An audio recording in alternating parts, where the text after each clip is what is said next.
এদের কথা বলার কোনো অধিকার বাংলাদেশ আর নাই। এরা এই পরিবেশ রাখছে না বাংলাদেশকে। আলেম সমাজদেরকে যেই পরিমাণ নির্যাতন করছে, কোরআনের কথা শান্তি ভাবে বলতে পারিনি, হক কথা বলে স্টেজ থেকে নামতে পারিনি। দাজ্জাল গোষ্ঠীগুলো যদি নেক্সট টাইমে আবার কোনো কথা বলার সাহস পায়, মাটি ফাইরা বেলাইবে না। প্রশাসনের গোষ্ঠী গিলাই দেন, প্রশাসনগুলো তো এদের দালাল। বর্তমান ফেসিসের অনেক দালাল বাংলাদেশে রয়ে গেছে।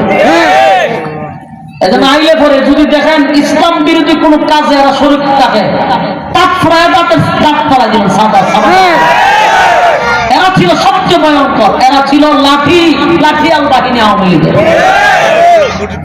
কুত্তাগুলি। এখন যদি আবার দেখেন ইসলামের বিপক্ষে কোন কর্মসূচি নাই, কুত্তাগুলির আগে বাইরে বেঁধে রেখে আমাদের ট্যাক্সের টাকা দিয়ে তোরা চলস, আমাদের মুখে গুলি চালাস, কত বড় সাহস।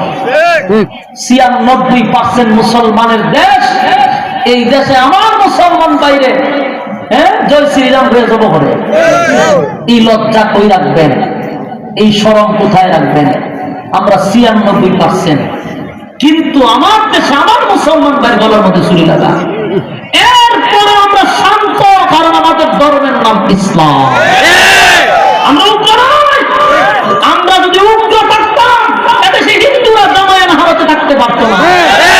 আজ পর্যন্ত বলতে পারবেন কোন আলেমের মানে যারা মহব্বত করে আলেমদের বক্ত কোনদিন আজ পর্যন্ত হিন্দুদেরকে একটা গালি দিছে, বাড়িতে হামলা করছে? বরং এই ফেসিস্ট সরকার রাজনীতির বলি এই হিন্দু সম্প্রদায়কে করছে। দাঙ্গা লাগাইতো এরা, লাগায়া এরা রাজনীতির বলি করছে। এখনো এদেরকে দিয়াই এই দেশে আবার আসতে চায়। মাঝখানে বারবার বলি হয় সংখ্যালঘুরা, এরা দোষে আমরা না, আমরা জামায় না হালতে রাখছি। তোমরা আম্মায় তোমরা বাইর করার সিস্টেম করতেছে।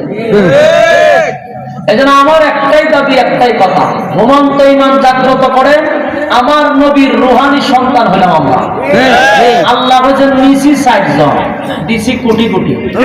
আপনার ইজ্জত রক্ষা করবে আপনার রুহানি সন্তান। আমরা নবীর বিরুদ্ধে কথা বললে আমার বাবার বিরুদ্ধে কোনো অসুবিধা নেই, আমি সহ্য করে নেব। আমার বিরুদ্ধে বল, সহ্য করে নেব। আমার ফ্যামিলি নিয়ে বল, তাও সহ্য করো। কিন্তু খোদার কসম, নবী নিয়ে কথা বলবেন সহ্য করবো না। এটা জীবন দিব, নবীর ইজ্জত রক্ষা করবে। আল্লাহ লক্ষ কোটি রুহানি সন্তান দিছি, এরা আপনার জন্য জীবন দিবে, রক্ত দিবে, আপনার ইজ্জত নষ্ট হতে দিবে না। আপনারা কি আমার কথা একমত? তাহলে সজাগ থাকতে হবে। 16টা বছর আমার নবীর ইজ্জত নষ্ট করছে, বহুবার লেহানি করছে। ভুলাতে হিন্দু লোক বাংলাদেশে তাকিয়া মানুষদেরকে এত খাবার কে দিল? বাংলাদেশে তাকিয়া আমার নবীর বিরুদ্ধে লেখলো, আলেমরা গেল প্রতিবাদ করার জন্য। এই মাফিয়া সরকারের বাহিনী আমাদেরকে গুলি দিয়ে মারল, 7 জন আলেম মেরে হয়েছে। অথচ যে লেখলো তার জ্যাম হয়েছে না, তার দৈর্য হয়েছে না। কি বুঝেন? বাংলাদেশ এমনি চলছে, এমনি চলে না। এটা ছিল একটা ফুতুল। ডাইনি কি ছিল? পুতুল। রিমোট ছিল মোদির কাছে, মোদি টিপ দেয়, ডাইনি লড়ে। এইভাবে দেশ চলছে। এখন কি আপনার দেশ এইভাবে চলতে দিবে? এইভাবে দেশ চললে চলবে? প্রতিবাদ সব জায়গার থেকে গর্জে উঠতে হবে।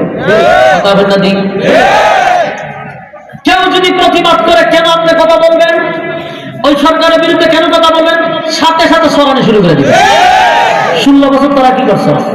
16 বছর বিএনপির নাম কেউ নিতে পারছে মুখ দিয়ে? জামাতের নাম নিতে পারছে কেউ?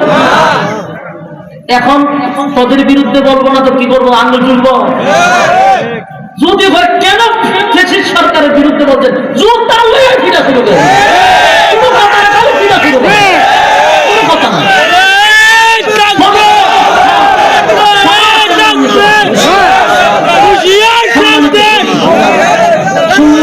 জামাত ইসলামের নামটা মুখ দিয়ে নিতে পারছি না।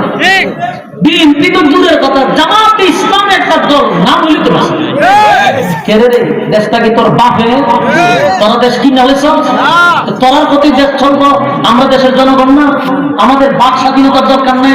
আমাদের কথা বলার কি কোনো ইয়ে নাই, স্বাধীনতা নাই? না একদলীয় এটা একবার রাজতন্ত্র কায়েম করে দিচ্ছে। এখান থেকে বাইরে আসতে হবে, ঠিক কিনা বলেন?